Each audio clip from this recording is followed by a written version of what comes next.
Direct action is a phrase that gets thrown around a lot when describing anarchist tactics, and rightly so, since it's one of the main ways anarchists put our values of autonomy, self-organization, and mutual aid into practice.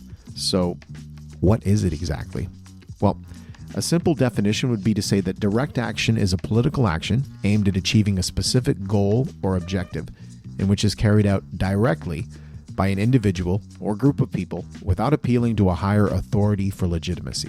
Now, this broad definition covers a huge range of activities, everything from banner drops to prison breaks, and it doesn't necessarily tell us much about the politics of those carrying out the action itself. Direct actions are tactics, meaning that they are a specific type of action that can be used to implement a wide variety of strategies. While you don't have to be an anarchist in order to carry out or to participate in a direct action, the concept itself holds a special importance for anarchists and other anti-authoritarian radicals. And that's because well-timed and well-executed direct actions can offer an escape from the endless cycle of representational politics, which assumes its highest form in the state. The German philosopher Max Weber famously defined the state as a monopoly on the legitimate use of physical force. In other words, state violence, whether dispensed by a politician's pen, a judge's gavel, or a cop's baton, is a manifestation of legitimate force and a harsh reminder of the state's role as the ultimate mediator of social conflict. This mandate includes everything from interpersonal disputes that end up settled in the courts or by someone calling the cops, all the way up to the broader conflicts that spring from systemic inequality and the structural imbalances inherent to capitalism, colonialism, white supremacy, ableism, and heteropatriarchy. In its purest form, direct action does not aim to persuade those in power, but seeks to foster and assert the power of those carrying out the action themselves. When people carry out a direct action, they are rejecting the state's monopoly on decision-making and asserting their own autonomy while providing an example for others to follow. To take just one example, rather than petitioning a politician to vote against the construction of a pipeline or appealing to state-controlled regulatory bodies, those who favor a direct action approach often find it more effective and empowering to go and block the pipeline themselves, directly. Direct action can also be used to set up networks of mutual aid. 50 years ago, the Black Panthers were faced with the reality of widespread poverty and lack of service provision in their communities. Rather than appealing to the government or the conscience of white America, the Panthers set to work organizing their own health clinics and breakfast programs for hungry school children. These programs were part of a broader strategy of building community power and were identified by FBI Director J. Edgar Hoover as a primary threat to national security, by which he meant a threat to the legitimacy of the state and the white supremacist power structure that upholds it.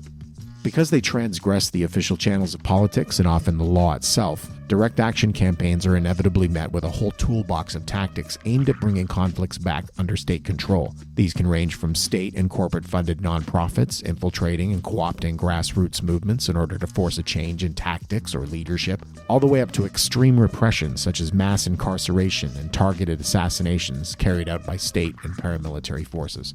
Although as a concept, direct action has probably existed for as long as there have been hierarchies to rebel against, the term itself dates back to the early workers' movement, where it was used to describe militant practices such as industrial sabotage and wildcat strikes.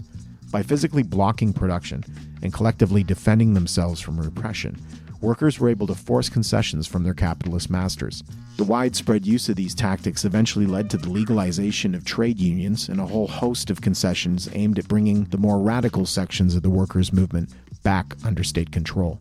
One of the most significant heydays of direct action in modern history took place in 1970s Italy. Faced with a housing crisis provoked by capitalist restructuring of the economy, thousands of migrants from the country's south squatted apartment blocks and physically defended families from eviction.